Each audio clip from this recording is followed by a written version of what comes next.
পঞ্চায়ত নিৰ্বাচনক কেন্দ্ৰ কৰি সমগ্ৰ ৰাজ্যতে ৰাজনৈতিক দলসমূহৰ মাজত উখল-মাখল পৰিৱেশ।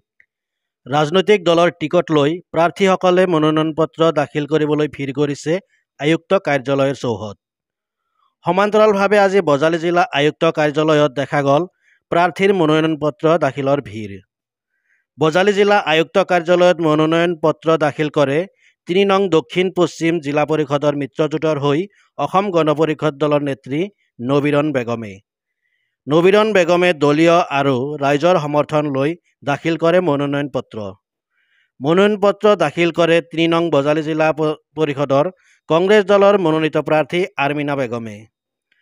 কংগ্ৰেছ দলৰ দলীয় নেতাকৰ্মীৰ লগতে ৰাইজৰ সমৰ্থন লৈ মনোনয়ন পত্ৰ দাখিল কৰে আৰ্মিনা বেগমে। মনোনয়ন পত্ৰ দাখিল কৰে ২ নং বজালী আঞ্চলিক পঞ্চায়তৰ ১৩ নং বালাপাৰা গাঁও পঞ্চায়তৰ অসম গণ পৰিষদ দলৰ আঞ্চলিক সদস্য পদৰ অসম গণ পৰিষদ দলৰ নেত্ৰী ছানিয়াৰা বেগমে। আমি পুনৰ কৈছোঁ, পঞ্চায়ত নিৰ্বাচনক কেন্দ্ৰ কৰি সমগ্ৰ ৰাজ্যতে ৰাজনৈতিক দলসমূহৰ মাজত এক উখল-মাখল পৰিৱেশ বিৰাজ কৰিছে। ৰাজনৈতিক দলৰ টিকট লৈ প্ৰাৰ্থীসকলে মনোনয়ন পত্ৰ দাখিল কৰিবলৈ ভিৰ কৰিছে আয়ুক্ত কাৰ্যালয়ৰ চৌহদ। সমান্তৰালভাৱে আজি বজালী জিলা আয়ুক্ত কাৰ্যালয়ত দেখা গ'ল প্ৰাৰ্থীৰ মনোনয়ন পত্ৰ দাখিলৰ ভিৰ। বজালী জিলা আয়ুক্ত কাৰ্যালয়ত মনোনয়ন পত্ৰ দাখিল কৰে ৩ নং দক্ষিণ পশ্চিম জিলা পৰিষদৰ মিত্ৰজোঁটৰ হৈ অসম গণ পৰিষদ দলৰ নেত্ৰী নবীৰণ বেগমে। নবীৰণ বেগমে দলীয় আৰু ৰাইজৰ সমৰ্থন লৈ দাখিল কৰে মনোনয়ন পত্ৰ। মনোনয়ন পত্ৰ দাখিল কৰে ৩ নং বজালী জিলা পৰিষদৰ কংগ্ৰেছ দলৰ মনোনীত প্ৰাৰ্থী আৰ্মিনা বেগমে। কংগ্ৰেছ দলৰ দলীয় নেতাকৰ্মীৰ লগতে ৰাইজৰ সমৰ্থন লৈ মনোনয়ন পত্ৰ দাখিল কৰে আৰ্মিনা বেগমে। মনোনয়ন পত্ৰ দাখিল কৰে ২ নং বজালী আঞ্চলিক পঞ্চায়তৰ ১৩ নং বালাপাৰা গাঁও পঞ্চায়তৰ অসম গণ পৰিষদ দলৰ আঞ্চলিক সদস্য পদৰ অসম গণ পৰিষদ দলৰ নেত্ৰী ছানিয়াৰা খাতুনে।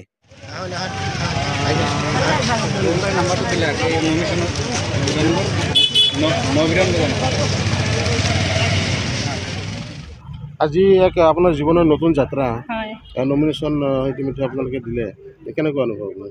বহুত ভাল লাগিছে। কোনটো মানে জিলা পৰিষদৰ পৰা আপুনি? মই দক্ষিণ পশ্চিম বজালী জিলা পৰিষদ।